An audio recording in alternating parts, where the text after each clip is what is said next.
One on Jelly Roll Morton. Jelly Roll Morton touches on your topic you had yesterday on your show when you're talking about what was going on with the Creoles down in Louisiana trying to claim something separate and other than black. That was Jelly Roll Morton. But Jelly Roll Morton would also, he learned jazz in a whorehouse. He used to look through a peephole when he was 8 years old, and he would play the piano to the rhythm of the stroke that the Tricks was doing in the whorehouse. And that's how Jelly Roll Morton learned jazz. Wow. His big inspiration was Buddy Bolden.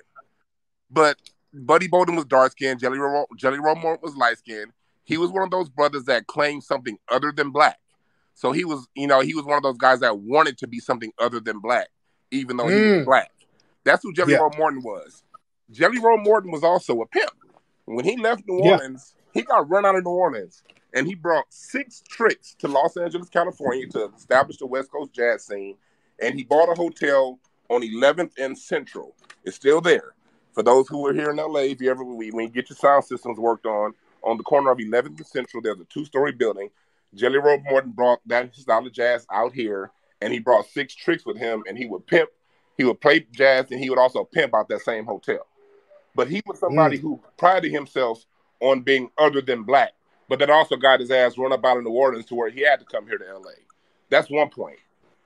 Yeah. The other point is, go back and listen, and I'm going to post these pretty soon. You can listen to Dizzy Gillespie.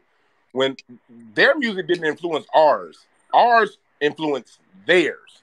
When it comes down to it, when you listen talking about Latin jazz, and I was just thinking about this because I was at LACMA on Saturday. They have Latin jazz at the LA County Museum of Art every Saturday. And every week when they talk about jazz, they never acknowledge Dizzy Gillespie.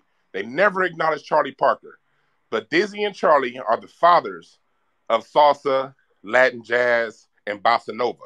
If you listen to Latin jazz, Cuban jazz, before it intersected with bebop, their horn lines were long. It would be bum, bum, bum, bum, bum. When bebop came in, that's what got them into bum, bum, bum, bum, bum, bum, bum, bum, bum, bum, bum, bum, bum, bum. That came after Dizzy Gillespie. This is the first Latin jazz album ever. The first salsa music album ever was Manteca by Dizzy Gillespie. What was happening in New York at the time was bebop had made its way from Kansas City to New York. You had your segregated New York sounds. You had your Latin sounds going on the Latin Street. And you had the Savoy Ballroom, the Cotton Club, and the things going on with black jazz on the other side of town. The Latin people heard Dizzy and Bird and this whole bebop sound that came to New York by way of Kansas City. And they saw what was going on. And once they saw what was going on with the bebop, they changed their whole sound. They didn't keep nothing. Other than certain instruments. The things like the saxophone wasn't even a part of their music. They used the trumpet. They integrated the saxophone after Charlie Parker showed what to do with it. After Lester Young showed what to do with it. After Count Basie showed what to do with it and Lester out of his band.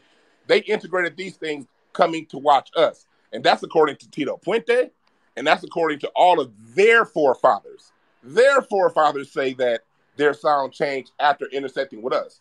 Dizzy will go around and give you a sound and then come back.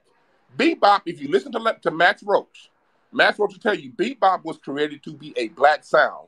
The black bebop musicians were tired of white people taking our music. They were taking swing. They took the original Louis Armstrong version of jazz. So when we created bebop, we said that we want to make a music that's so hard to cover, so impossible to reproduce that no one else can touch it. And that's what we did. And to this day, no one has ever touched bebop. They just came with their own cultural perspective of what bebop was. That was created to be 100% black music. Max Roach talks about this all the time. He has a song that he dropped in 1962 called It's Time. An album called It's Time. And that was dedicated to Malcolm X's side of the civil rights movement. And that's what bebop was. That's what it is. So for these people to try to claim when you guys took from bebop to create a sound, because no one cared about your sound before your sound interacted with bebop. And now for them to now try to claim that we did this together, no. Bebop was created for us, by us, and it's still ours. So yeah, all that's nonsense.